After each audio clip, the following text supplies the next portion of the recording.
Hello and welcome to Mind, Body, Sleep, the podcast for anyone out there who wants to understand and recover from insomnia using a holistic perspective.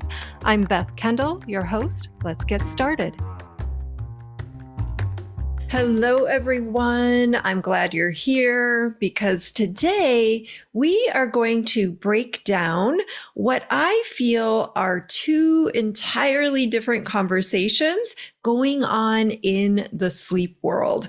Now, the reason I wanted to do this episode and feel it's so helpful to have an understanding of these two distinct conversations is because they tend to contradict one another. So understanding the difference between them will save you a lot of valuable time and money, and also the potential heartbreak of trying so many things to help your sleep. Reflecting back on my own experience, I really wish I had been able to discern the differences that I'm going to share with you today, because it would have helped me identify what information was genuinely helpful for me and which wasn't. Okay, so what's the deal with these two conversations?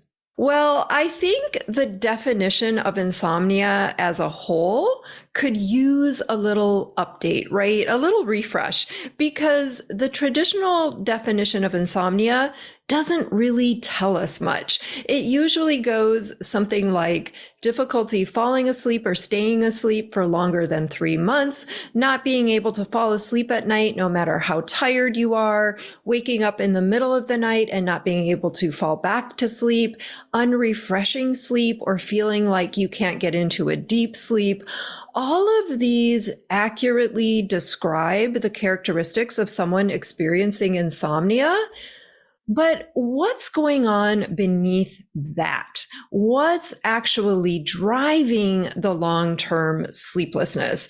This is the question that kept me spinning for decades, looking for something that made sense. So the way I see it in terms of these two conversations is that there is the sleep optimization conversation, and then there is the insomnia conversation. And these are two very different things. So what does that even mean?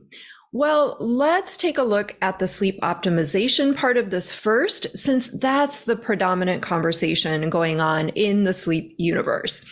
The sleep optimization conversation is geared towards people who do not have insomnia, or at least insomnia in the way I view it, which is a conditioned fear or anxiety about not sleeping.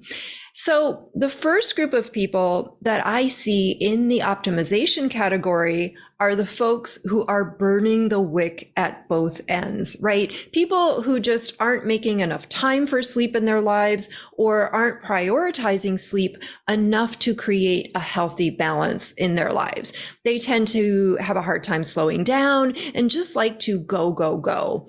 Teenagers or young adults often fall into this category. So addressing certain lifestyle factors becomes a part of getting them back on track. And these people often benefit quite a lot from the sleep optimization conversation. The second group of people I see in the optimization category are the biohackers, right? These are folks who are very knowledgeable about health and wellness and want to optimize sleep the best way that they can. A lot of times they are very fitness oriented and want to maximize their edge with better sleep.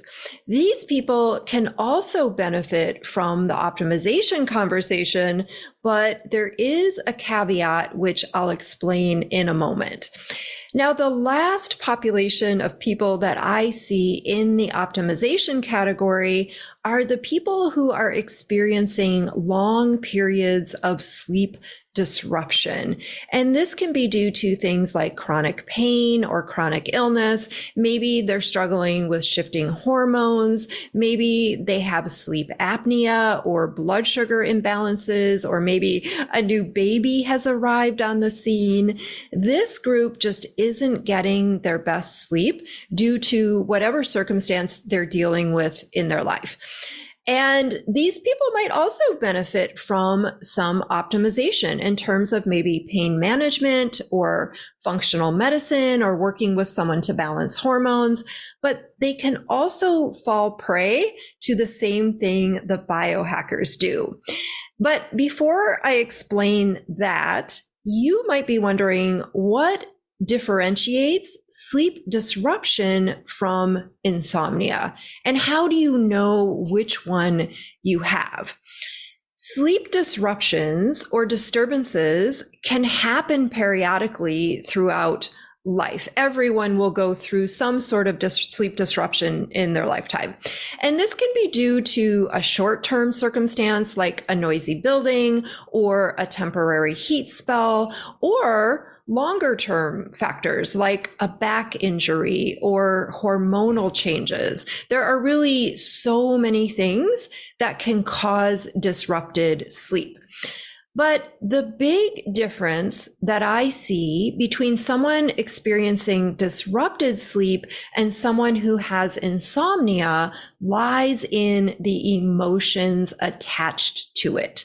So someone experiencing disrupted sleep, even for extended periods of time, and who doesn't have insomnia, is generally frustrated or perturbed, but it doesn't extend much beyond that, right? This is how I am now. For example, if I'm in a really loud hotel room next to an ice maker and I can semi-hear it all night, I'm annoyed, but it doesn't turn into anything bigger in my mind. There's no prolonged emotional impact, and I just carry on with my day the next day.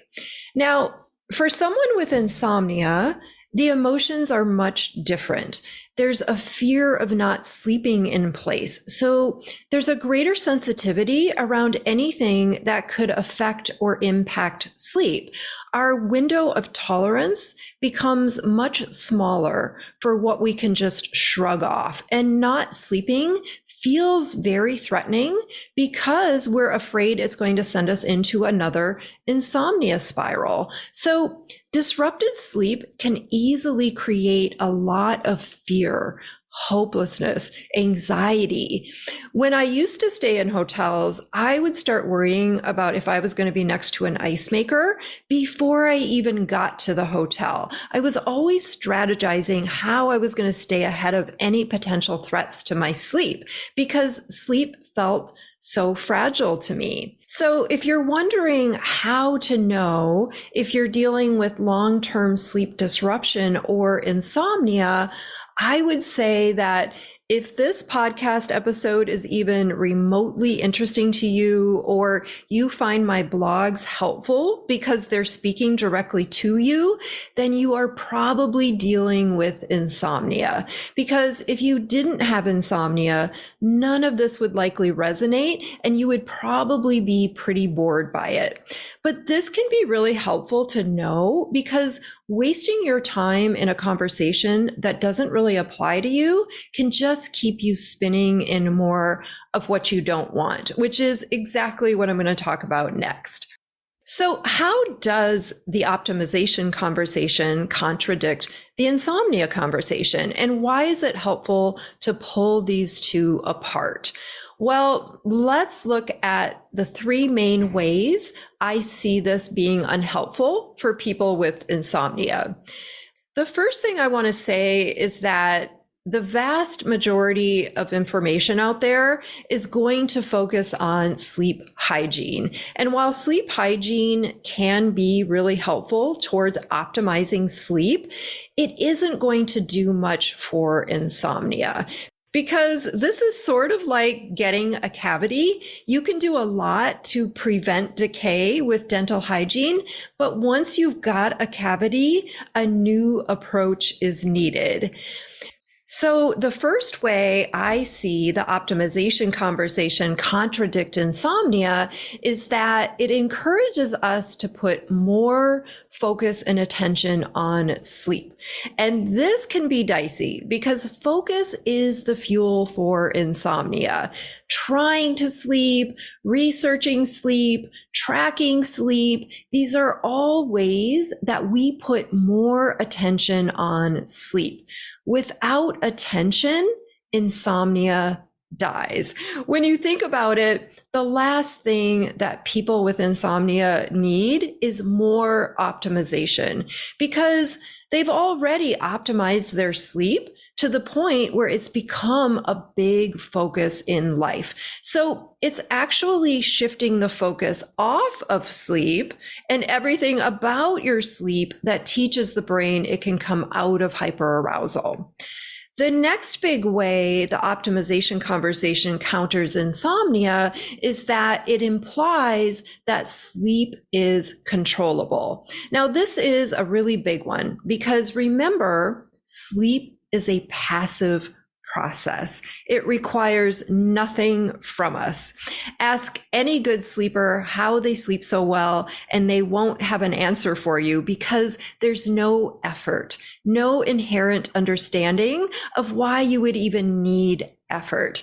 So the optimization conversation starts us down the road of control, transforming what is an innate biological process into something we must actively attain. Gradually, this reshapes our orientation to sleep, so it becomes something we must do versus something that just happens. What truly becomes problematic in this scenario is when sleep hygiene measures do actually work, as they often do in the short term. Because now we have given the thing or whatever external intervention we've used all the power. And we begin to believe that this is what makes us sleep. But it's not solely the external intervention that facilitates sleep. It's our confidence in the intervention and the letting go of effort and struggle that paves the way for restful sleep.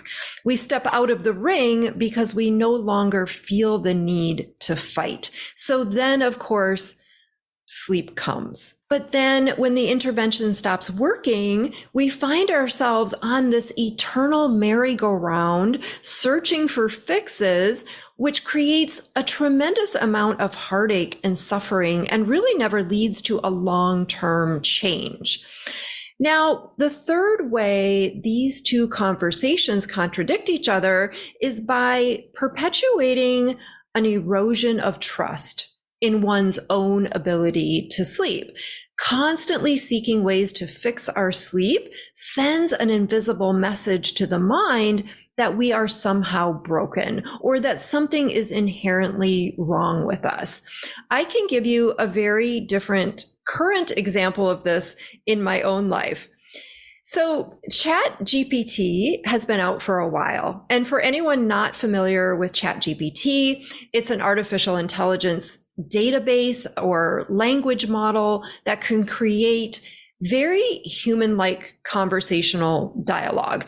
And I am very resistant to the idea of AI for a lot of reasons that are way outside the purview of this podcast, although maybe not.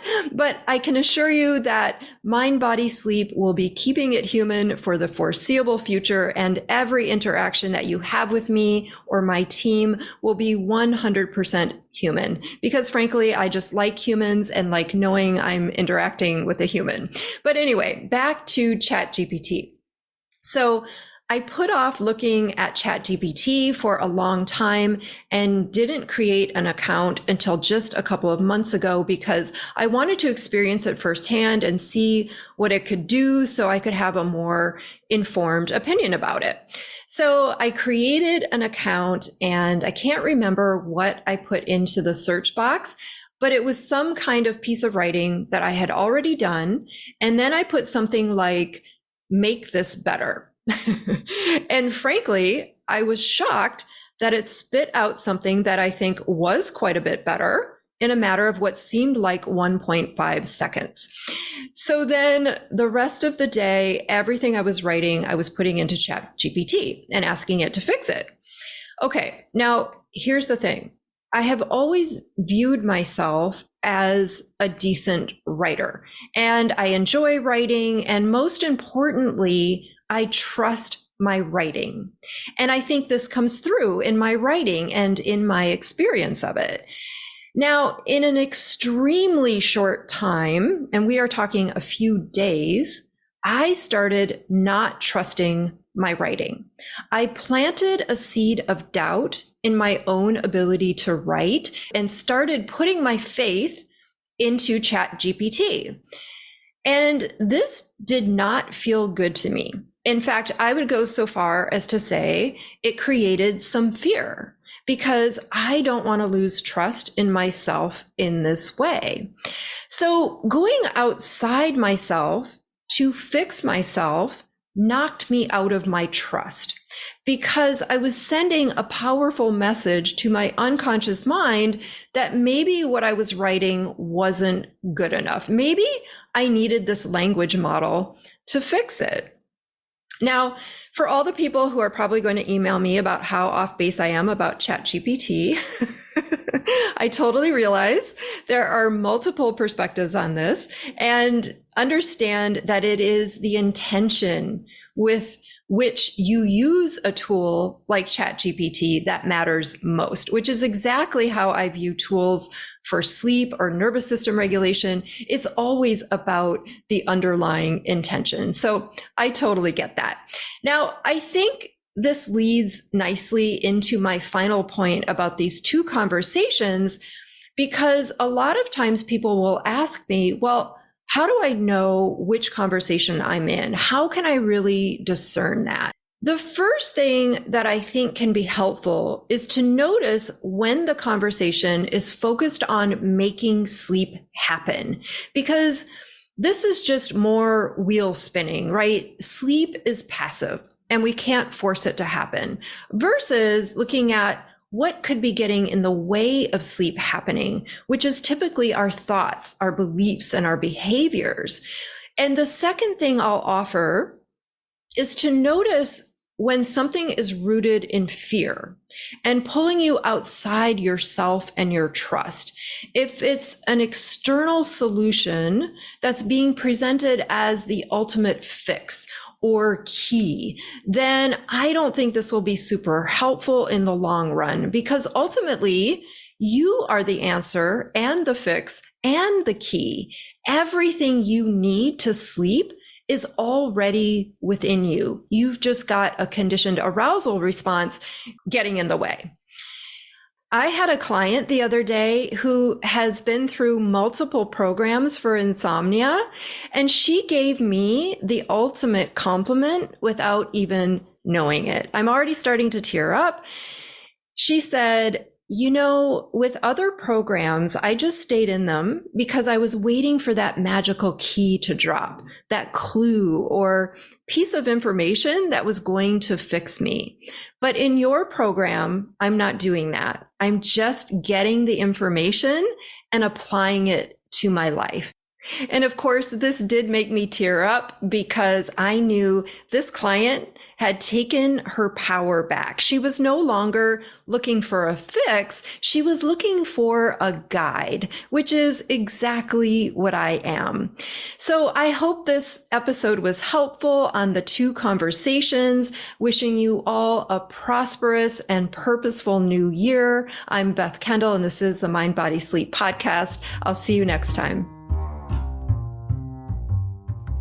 Thanks for being here today. If you love what you heard on today's episode, don't forget to hit the like button and subscribe to the podcast. And if you need more support with your sleep, join me in the Mind, Body, Sleep Mentorship. This 3-month one-on-one program will transform your relationship with sleep so you can get back to living the life that you love, free from the fear of not sleeping. Head on over to bethkendall.com for more details. I'll see you next time.